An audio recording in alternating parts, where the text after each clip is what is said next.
Hello, welcome everybody. My name is James Dunn, and I am the host and the organizer of this Facebook group, Turning the Outbreak into Opportunity.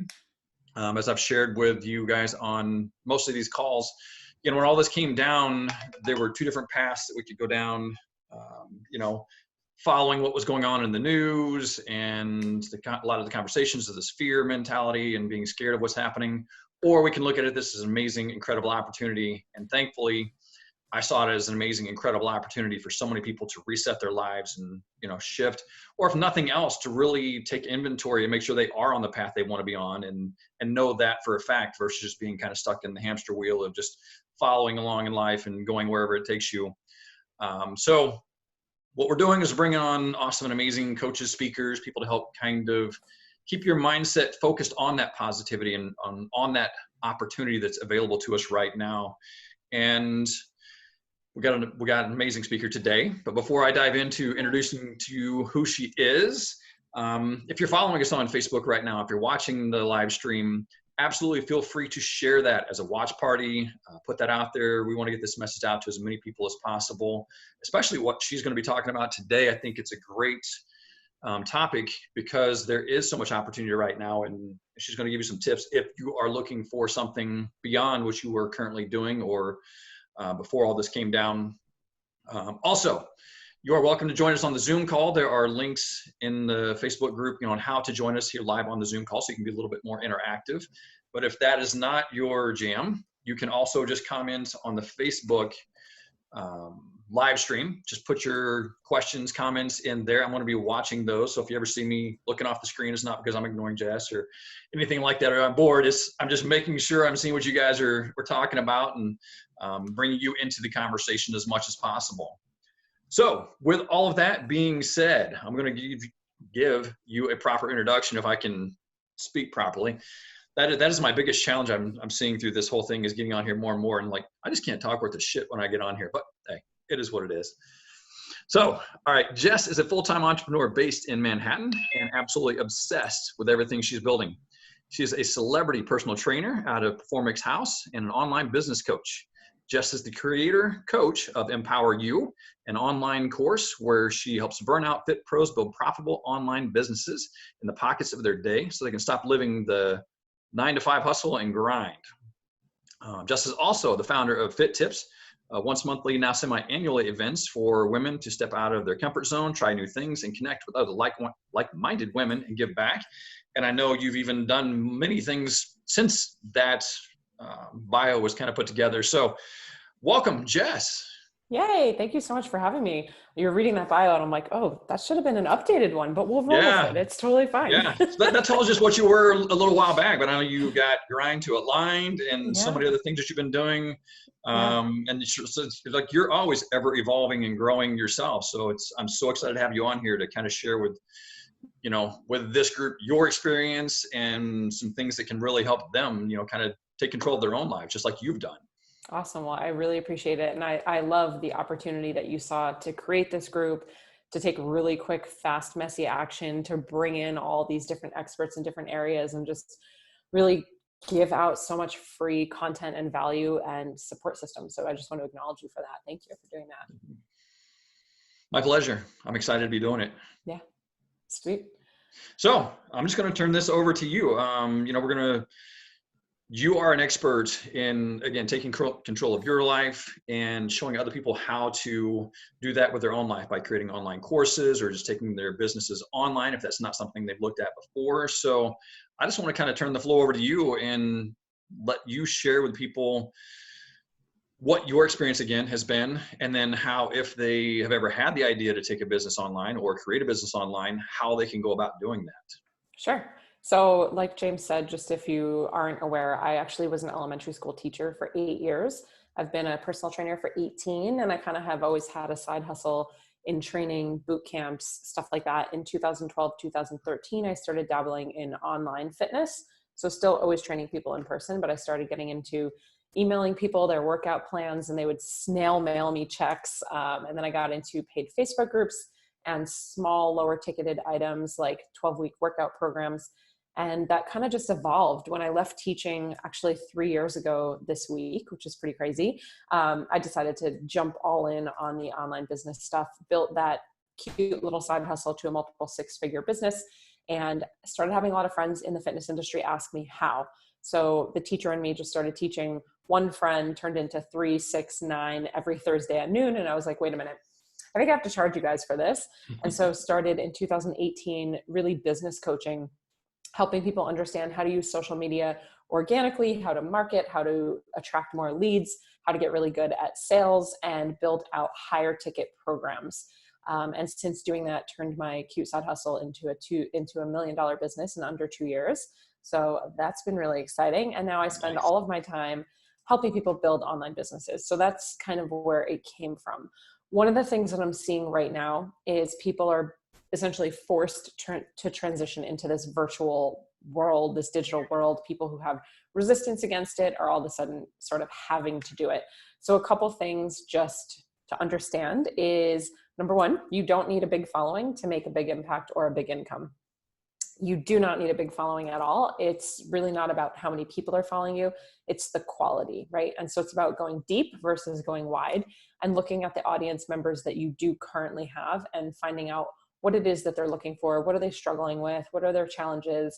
And how can you potentially help them? So how are you able to solve their problems? And so sometimes the thing that we want to build or the thing that we're most passionate about might not actually be the thing that we're currently known for. And so in the climate that we're in right now, I think it's important to just kind of reassess and see, of course, don't do something that you don't want to do, and always stay within your scope of practice. Don't go outside of where you are legally contracted, licensed, etc. But also understand you might have some things that you're able to help people with or teach people, show people, that you don't really think of as like the business you wanted to build, but it could be a really good opportunity right now to help people through transition and to also make impact and income. So looking at your current, what are you good at, and who is your current audience? That's going to be really important. Yeah, asking your current audience, like, what are they struggling with and what can you help them with? And then creating content around that. So what is the story that you went through? What is the transformation that you went through? I'm actually going to, teacher in me is going to pull this out real quick. So one of the things that we want to focus on when building any business, whether that's in person or online, you want to focus on your niche or your niche and figuring out what that might be. So I teach the 3 Ps to figuring out your niche. And we're going to do a Venn diagram here. So we're going to have 3 circles, and where these 3 circles intersect is really going to be what your niche could potentially be. So on my whiteboard here, I have my 3 circles. So the top one is going to be problem. So what problem can you solve or have you solved? What have you gone through yourself? And what is the problem that your audience is really struggling with? And again, how can you relate back to that? The next circle is going to be profit. So is this something that the market wants? Is there market demand? A lot of times we worry that, so here we are right now, a lot of times we worry that if someone else is doing it, it's saturated or it's competitive. That's actually a really good thing because there's proof of concept. So if there are people already buying in this space, that might be a really, really good thing. And so understand it's not really about your competition, but it's proof that people want that thing. And then the last thing, so we have, what problem do you solve? And is it profitable? And the last thing is going to be, what is your personal story around it? So what was the transformation that you went through? What was the, and that could be anything, right? Transformation doesn't have to be physical. So I did come from that fitness world. I think a lot of times we think of transformation as like weight loss or something. And that's not the case. So your personal story, right? How you left your job as a teacher and you built $1 million business, how you make money online, how you went from anxious and stressed to calm and at ease, how you use meditation to heal your something, right? So whatever that personal story is, the problem that you can help people solve, right? People are they're on point A and they want to get to point B. So what is the solution? And then is it profitable? And where they intersect here in the middle, that's really your niche or your niche. Taking that niche and understanding what that might be, then looking at what are you an expert at? What are you known for? And do you have social proof, and not so much testimonials, but have you done it before for yourself or for other people? Understand you don't have to have worked with other people to be an expert. So if you've taken yourself through the journey, that's social proof right there, right? That your system your method, your message works. And so the more you can compile those types of social proof, the more obviously credible, the more authority, the more confidence you even will have. But it's really important to look first kind of who is the niche, or what is the niche that you're specializing in. Yeah. So yeah, questions so far? No questions for him. But I like what you said. Like, you don't necessarily have to have coached a lot of people, or you don't have to be, well, I think we struggle on this whole idea of the expert. And the way that I've found that I can best describe to people is, if I'm walking through a forest and I've got a flashlight, I don't have to be on the other side of the forest to show you. I can literally be one step ahead of you and shine the flashlight back like I'm leading you. Yeah. And so you're quote unquote the expert just by being 1, 2, 3 steps, maybe not an expert, but I mean, you can definitely still help people by just being 1, 2, 3 steps ahead of them. Yeah, and there really are 3 different types of experts. And this is something that we can think about too. So if we zoom out, there's the results expert. So that's the person who is constantly getting results. They have proof of concept. There's the research expert.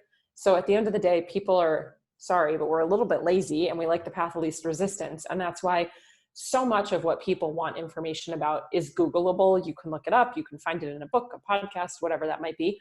But the quickest thing is like asking someone. And that's why we love working with coaches. So a lot of times things that my clients will ask me, it's out there. They can find the information, but they're looking to me as the research expert. Can I give them the answer faster? Can I give them the link faster? So you can be a research expert. And then the last one is going to be a role model expert. So a role model expert is exactly that. I'm one step ahead. I'm saying, hey, come with me, not look at me, but let's do this together.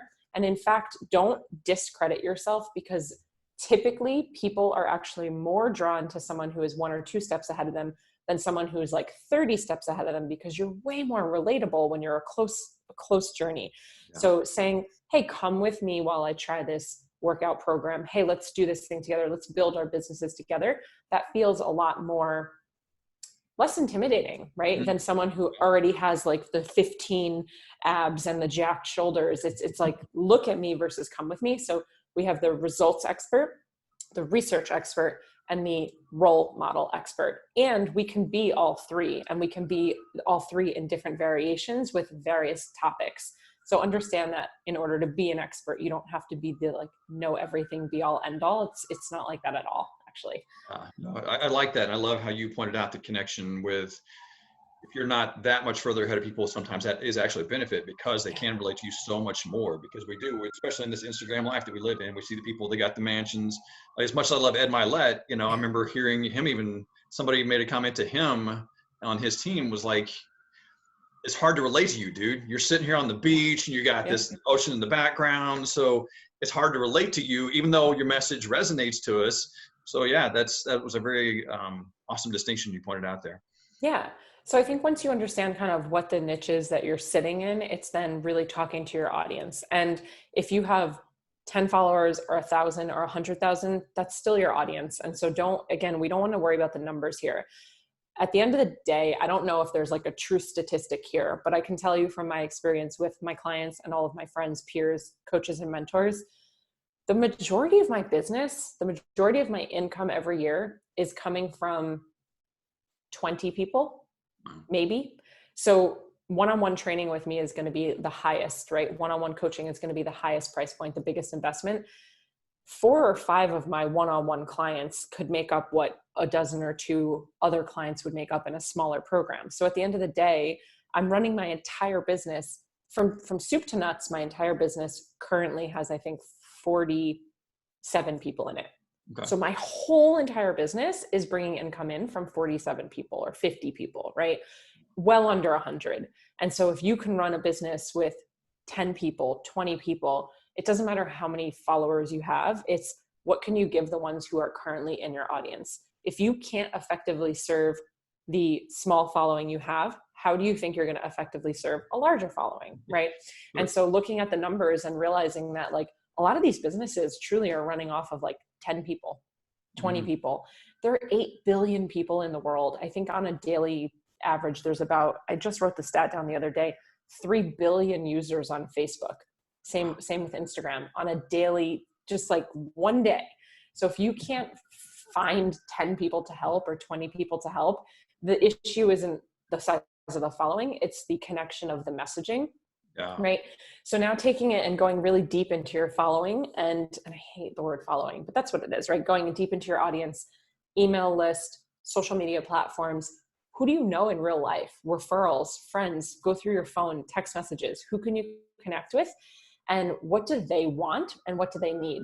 And I think this is where we have a really big disconnect too, because so often there's nothing wrong with being passionate and excited, but we get passionate and excited about what we want to build and what we want to create.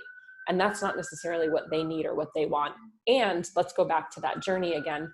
Sometimes the gap might be so big, you forget, maybe you are 10 steps ahead of them and you forget what it actually felt like when you were back 10 steps ago and what you really needed then versus what you think you needed then. Very, very different. So really listening to your audience. What do you need? What are you looking for? How can I help? And you can do that in so many different ways. So should we dive into social media for a moment? Sure. Awesome. So Instagram in particular, I run my entire business really through Instagram.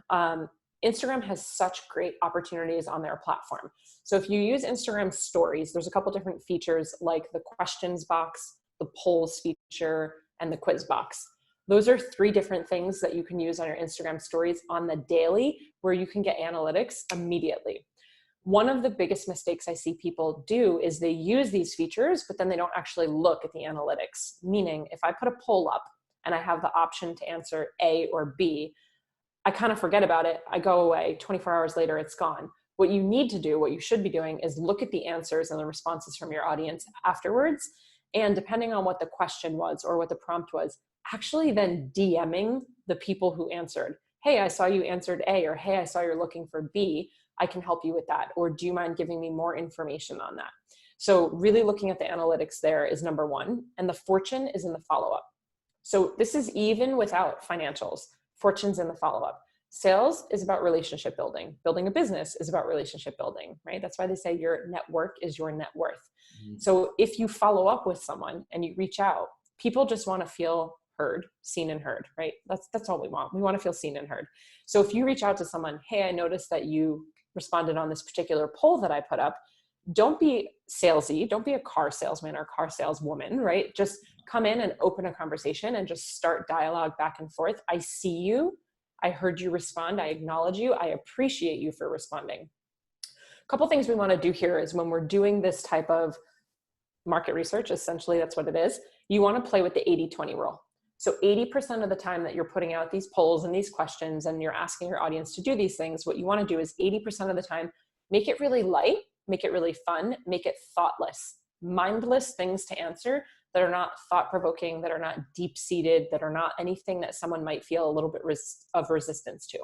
So a really simple question, like just a couple stupid examples here. If you're using the polls option of A or B, do you put your toilet paper over or under? No one cares. It's like a funny thing to answer. People love to answer that. Do you like your peanut butter crunchy or smooth? Do you like almond butter or peanut butter? So now what I'm doing 80% of the time is I'm essentially training my audience to engage with me. I'm training them with like a low barrier to entry, right? It's not scary for them to answer these types of questions. Also bringing them in on your business and brand. So if you're creating a course, a program, an offer, a training, whatever this looks like, you want to bring your audience with you. Because if you all of a sudden out of nowhere one day pop in and you're like, I'm so excited to announce the launch of my 12-week program, and you've never talked about it before, it's like, really, Jess, did you just create that last night? Like, this is pathetic.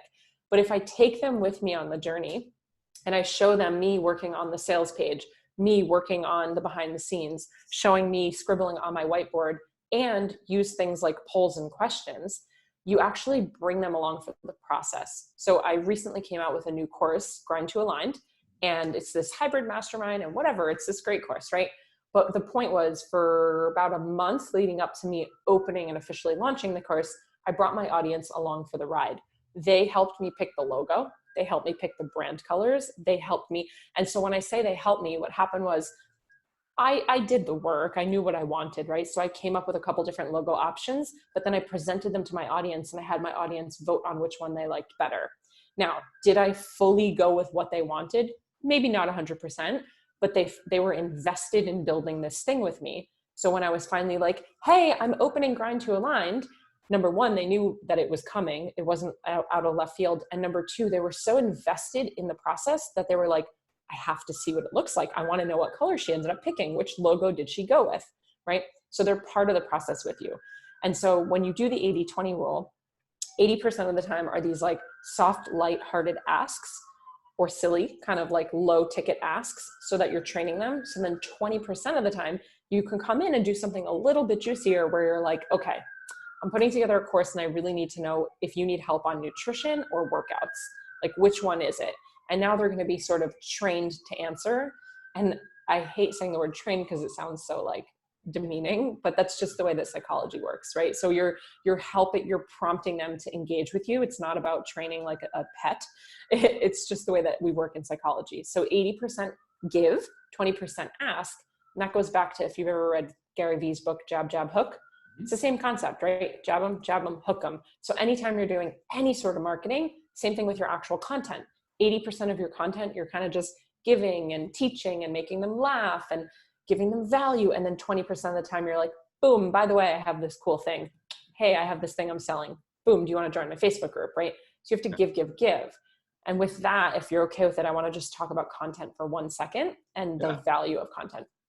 So a lot of times we get in our heads about content. We're like, oh my God, I have to be teaching every day. I don't have enough to say. I don't know what to write about. So when I used to work in health and fitness, I used to teach this with food. So all food has value. Broccoli is really nutritious. It's got a ton of vitamins and minerals. It has fiber. Like, you can't argue that broccoli is good for you, right? Cookies are just good. Cookies are delicious no matter the flavor or taste. They feel really good for your soul. They're like a comfort food. Fact, cookies taste good. Both of these things have value in very different ways. Nutritious, vitamins, fiber, feels good, tastes good, comfort, right? Both have value. So when you're creating content for your audience, emails, social media posts, I want you to understand that all content has value. Not every piece of content should be my 5 favorite ways to do X, Y, and Z, my 3 recipes to do this. In fact, some content should just be, hey, I'm a human. I have a story like you. This is how you can relate to me. Some content is just a pattern interrupt and it makes someone laugh or giggle, right? That's valuable, especially in a time like right now. So if some of your content could be this like lighthearted fun, here's a smile, here's inspiration, here are 5 tips, here's a how-to, all of it has value. Makes sense? Yeah, I love that. And actually you kind of spun right off, because I was thinking about asking you a question, but then you wanted to talk about content. Like, well, I'll hold on to it. And that was really cool because you actually went right into kind of, talking about it, where having that break, and being a little more lighthearted, because I think I myself, with my posts, a lot of times I would get, with my content, I would get a little too serious. Like I said, it almost always had to be something like, it has to be this monumental statement of change your life, or life is meant to be lived, whatever. It had to be something so serious. And even like with the questions, and the polls and things like that, I see so many people doing them. And like I said, it's the toilet paper over or under, or like, what's your favorite ice cream, chocolate or vanilla, just like the most random shit. I'm like, who the fuck cares, man? This is serious. Come on. But I see how important that is. Just again, just open that up and not be so serious all the time. Yeah. And I've seen where that's kind of hurt me, because sometimes when I will put something out that I do really want that interaction on, it's like crickets. I'll get a few people, but nowhere near the engagement that I would hope for. Yeah.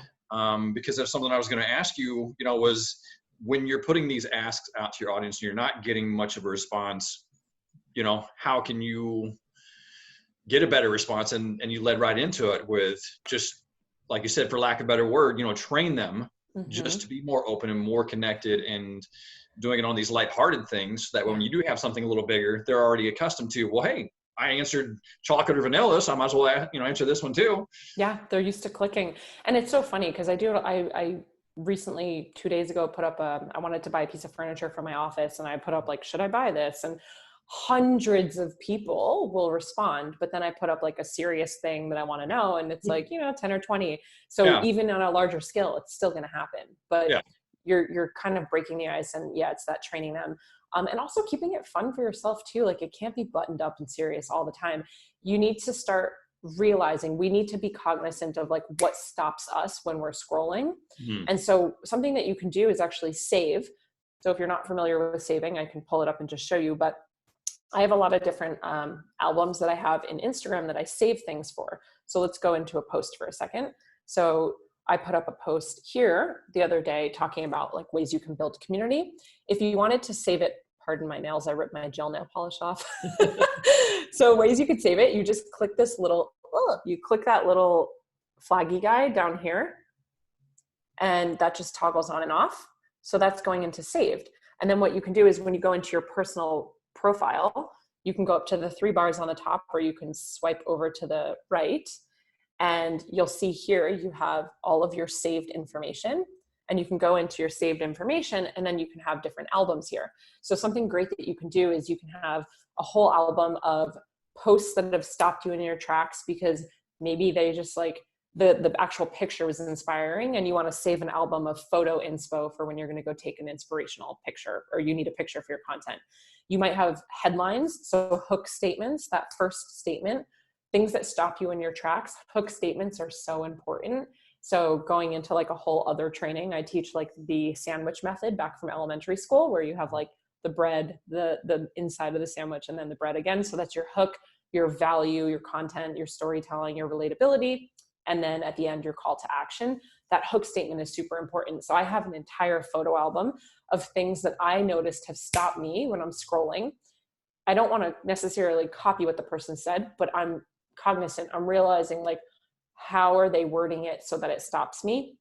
You might also have things in here. You might have a whole photo album of stuff saved that is graphics, right? So this thing that I just showed you is what they're calling kind of like viral content.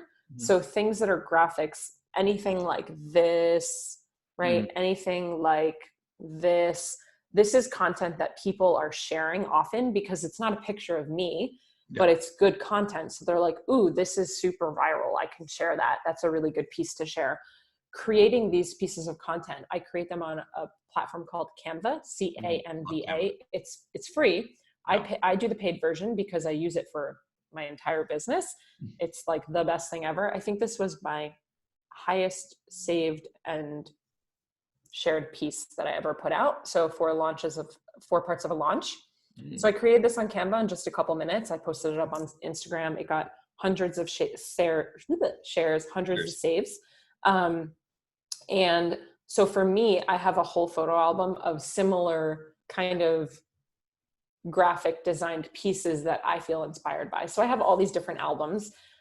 It's a really great idea. You can totally set up albums, you can name them whatever you want, and no one has access to those except you. So it's personal, it's in your documents, but start to take notice of the things, even if it's Instagram stories, the things that make you giggle, the things that capture you, because we've all been on stories where you're like, swipe, I have no desire to listen to this person. What is the stuff that you stick around for? And see if you can start to recognize why. Is it the way that they're speaking? Is it the background? Is it what they have on their screen? A really big key kind of trick here or hack, when speaking to stories on Instagram specifically, every story frame that you put up should have writing on it, because we have to assume that the listener or the audience member is not actually listening. So assume that they're in public, they're busy, they're on the toilet and pretending that they're not on the phone, right? We've all done it. So putting writing on the screen of what you're actually saying, that way if I'm just clicking through and I don't have my sound on, I can still get the information from you, is really, really huge. Another trick on Instagram stories specifically is the little stickers and the GIF or GIFs, whatever you say, or the text, move where it is on your screen. So if you have 5 or 6 or 7 screens of you talking and the writing is just always like here, here, here, here, it's very boring for me visually. But if it's here and then it's here and now it's here and now it's here, you're capturing my attention and you're kind of giving me a pattern interrupt every single tap. And so I'm like highly engaged when that's going on. I like that, because I do fall in that habit of it's either at the bottom of the screen or over in this corner, because that's just where I like to gravitate the two of them too. So I'm gonna have to shift that up a little bit. Yeah. And using all the other features as well, like just sticking with the kind of Instagram theme. So on their stories, you have the opportunity to use, specifically right now, the at-home geotag sticker is trending. So let's take a picture real quick. This is actually a video of us. I'm going to pull it up. because I was just taking it. So using whatever's trending at the moment. So we can do a whole training on this, but this is just us a video. Up at the top, you have the download button. This is for filters. That's to add a link. Somebody's going live. This is going to be all your GIFs and stickers. Sound off. This is to write, and then you have your text. Also, the writing tool, as of last week, they added a new tool on there, which is super fun. But go into your GIFs or your stickers, and then anything that's trending or new is going to be at the top. So this stay home button, you can actually click it. There's two options. So it's a heart and you can make it bigger, smaller, and you can move it around on your screen. If you use this, it's actually going to push you to the stay home screen. So stay home has its own Instagram, not its own account, but its own stories. And so you'll actually become part of the stay home Instagram stories network. And so your stuff will actually show up in there. So always using anything that's trending. Same thing with thanks to our health heroes. And then we have donations, which you can use if you're doing any sort of donation. Location tag is really important. Every couple stories, just pop it on there. Make it small, hide it in the corner. You can actually put it behind text so people don't even see it, but this is going to populate in that area. So I'm in New York City. If I click it, it's actually going to open anywhere I'm near. So any location I'm close to, and I'm just going to tag Hell's Kitchen because that's kind of where I am right now. I made it small. You can tap it to make it see-through. I can move it over. I can put words on it. But now what's going to happen is anyone that's in this particular area, again, I'm going to populate in their location using the @ button to mention people, hashtags, same thing that you would do on actual stories. Here are all your GIFs that you can search. Music is really fun. Time is just fun. Personally, time for me and day. So if you go down here, they always have what day it is. Time and day, I do actually put on stories every day at some point, because if someone's clicking through and I'm like, join me for my live today, if I don't say it and I don't write it, my yesterday's stuff is showing today. So it gets confusing. So the start of every day, I will always use in one story. I'll actually say what day it is. I'll use the day sticker. So someone knows like, okay, now we're in the next day. Nice. So that's super helpful. And then you have your polls, quiz, and questions, which we were just talking about here. This one is actually anti-bullying. That was trending for a while. Still use it. You'll populate there. And then what else do we have? I don't really use, the temperature is just kind of like fun. And then you can slide down and you have like all of your other ones in here, just regular emojis and stickers. You can also search up here. Nice. So using these in all of your stories is really important. Nice. Yeah, I know I use the day and the temperature and the time a lot. So I go out and do my morning runs. It's usually before dawn. So I'm like, look, I'm up at 5 o'clock. What the hell are you doing? Yeah. You know? But yeah, I'd never really thought about it from the standpoint of it also helping break up the chain of those stories and helping people be aware. If you're saying something like this is happening today or tomorrow, whatever, it helps them connect with that so much easier. Yeah. One other cool thing just while we're here. So the countdown timer here. So you can set a countdown for an event. But the neat thing is, so let's say you're doing a live tomorrow and you want to write that you're doing a live, you can set the day and time. People can choose to follow that. And so when you put up a countdown timer, they can actually click it to follow it, meaning that they're going to get notified when it's actually happening. But the best part is actually go then reach out to them. Hey, I noticed that you, oh my goodness, I just dropped my phone.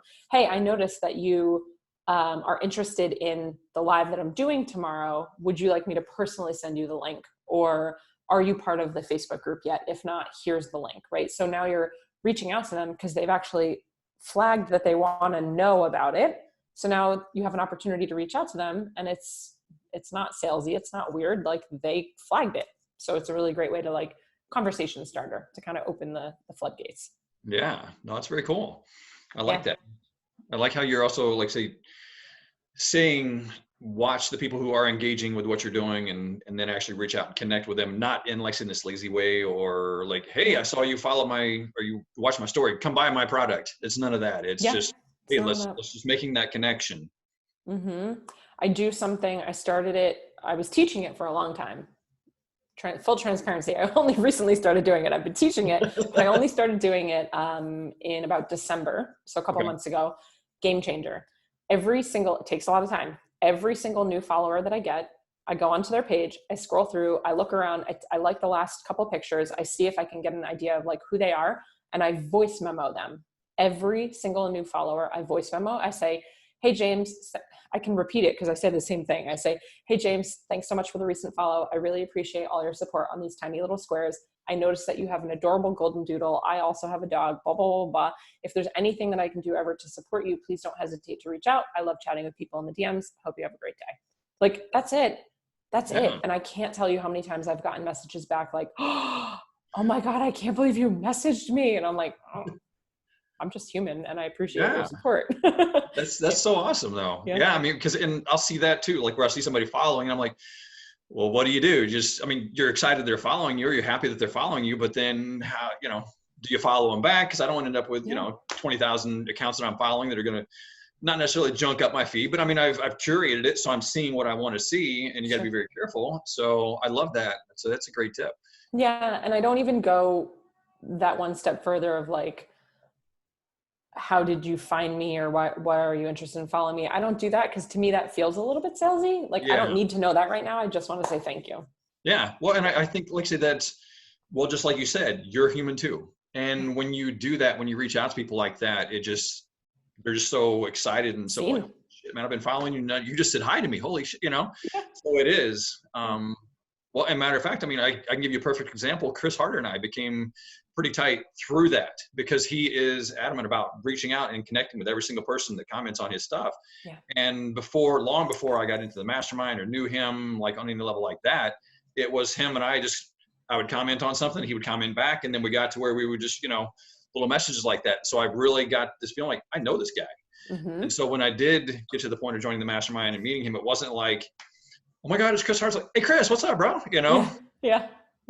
Because it's relationship building and he understands that. Chris, out of anybody, like really, I mean, it's been years Chris has been DMing me and stuff and answering questions and yeah, it makes a really big difference. And then if and when they do decide to put something out and they have an offer, it's like, okay, I not only trust this person and I've been following along, but he's invested in me as well and answered my questions and given me the time of day. So here's my credit card, you know? Exactly. Yeah. And it becomes easy. So much easier.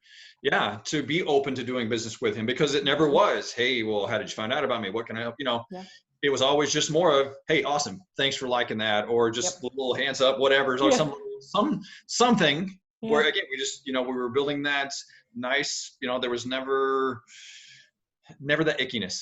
Yeah. It was just building that connection over the long term. Love it.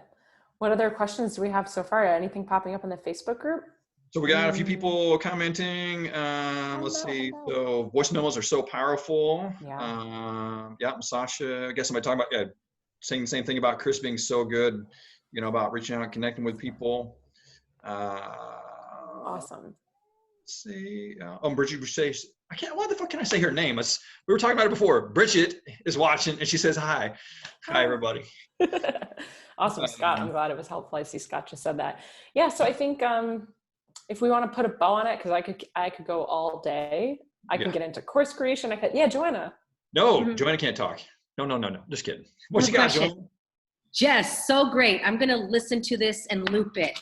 So 3 pages of notes.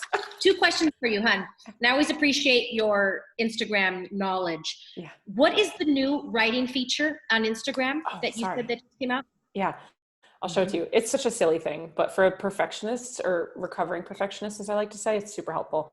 So I'm going to use purple and I'm going to make it really fat just so you can see. So up at the top, when you click the writing tool, you have marker. Now there's an arrow, then there's like the more of a highlighter, then the glowy one and an eraser. So if you click the arrow, this is a new one. Watch this. You can make perfect arrows. Nice. It takes me like 10 times to get a nice straight line. So you can make it swirly and it's gonna, let me get onto the create button. Hold on one second because this is really hard to see. So let me go to create. Hold on. It's so cool. Yeah. Cause I can always draw I can draw the line, but then like the point, I always like make this little blob looking thing. I have to go back like 3 times. So so if you go into this, okay, here we go. Now I'll go to my drawing feature and I'm going to use the pink and okay. So when you go to your arrow now and you let go, I didn't go to my arrow. God, someone is DMing me. What is happening? See, it doesn't always work perfectly, people.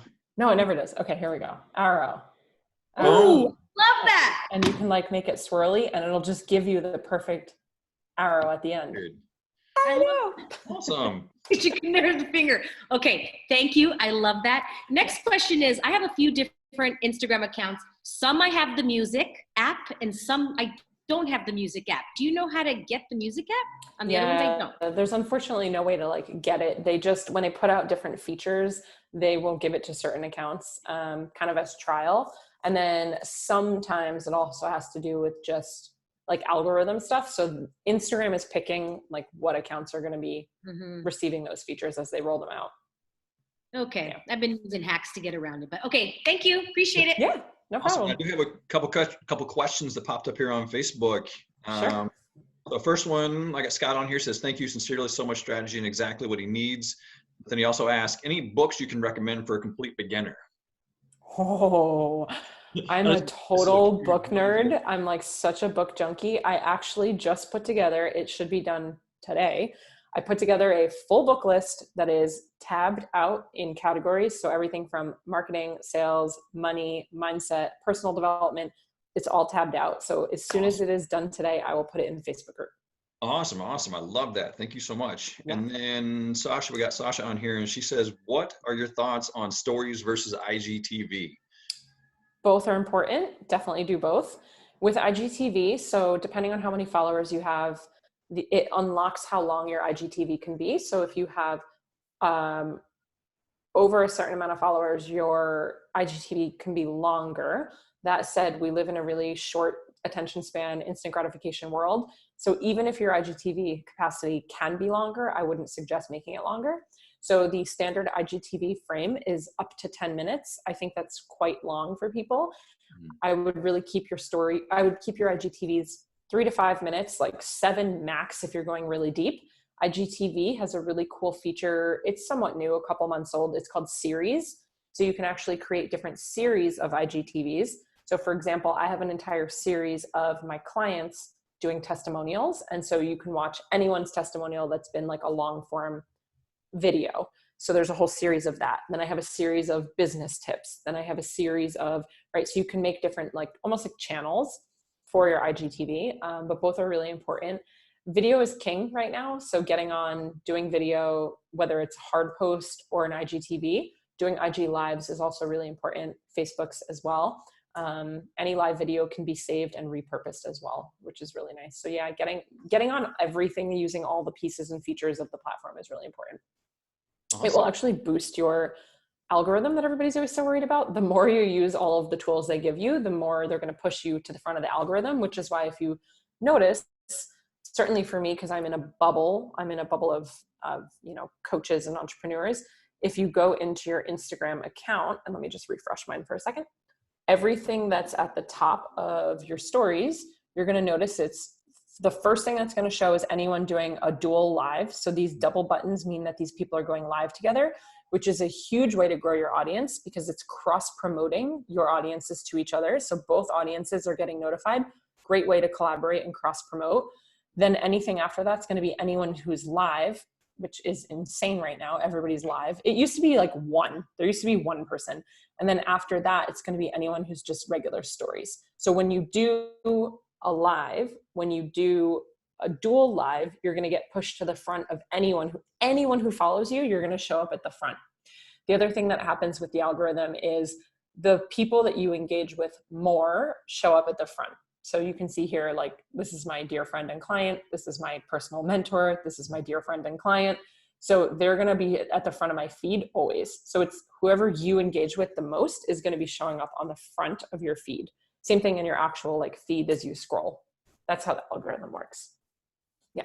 Awesome. Quick question on that. Jess, is it the algorithm of them going to you or is it back and forth? I was always wondered that on the top of the feed. So the order that it shows on yours? Yeah. Is it back and forth connection or is it them going to you or you going to them connection? From my understanding, it's primarily you to them and then what you do together, like how much you communicate together. So that type of the algorithm communication, that will get bumped if you're in someone's DMs, right? So like if you're DMing with people, if you're liking, commenting, if you're sharing their stuff, they're going to get pushed to the front. Okay, got it. Thank you. Mm-hmm. Cool. All right, we got a follow-up, and I just want to be respectful of your time. You got a time for a follow-up question? Yes, yeah, go ahead. Oh, okay. So Sasha said, okay, awesome. Didn't know about the series. Thank you so much. Do you do them with the IGTV app? She created 2 of them and realized they aren't deletable. So for me, I have to put them into the IGTV app. I don't have access to IGTV on Instagram. Okay. So I go to the app, which is the case for most people. So I go to the app, I upload in the app, and then it shows up on my actual Instagram. When you go to upload, you have the opportunity to pick a series. So if you go to upload, it'll say like, do you want to put this in a series? And it'll also ask you if you want to put it on your actual feed, meaning that it'll show up in your actual like hard feed here. You don't have to have it show up here. Everything is deletable. It's also archivable. So anything in here that I've ever posted, I can delete or I can archive. Okay. Archive means that it just is going to disappear from what my feed looks like, but it's still in my Instagram. It's still in my history, and I could always unarchive it. I don't think that's a word. I could always take it off of archive and it'll pop up again. Yeah. Okay. But all this stuff is deletable and archivable. Awesome. Cool. Well, she says, thank you. That is super helpful. So, all right. Well, with that, I think we will put a bow on it. Definitely, anybody, who is watching this video either live or in, the replay later, drop your comments in the comment section below. Let us know what your big takeaways were, because I know, just like Joanna said, I'm going to be listening to this thing over and over and over again. So many great tips. And that's why I love, having you around, Jess, is because you're just always so full of amazing knowledge. And so for anybody that doesn't already follow you, number one, what's wrong with you? But number two, how do they find you? What's the best place to connect with you all? Yeah, best place for me is going to be Instagram, and I'm at jess.glazer, Glazer. So please come say hi, DM me. I promise I'll DM you back. Awesome. Well, thank you, Jess, so much. I love and appreciate you so much. And I'm thankful that you hopped on here today and shared your gift with the world. And of course, thank you so much. Call it a day. Awesome. Thank you, guys. Have a good one. Don't hesitate to reach out, and I will get the book list to you. Yes, please. All right. Thank you. All right. Take care, everybody. And we'll see you on the next one.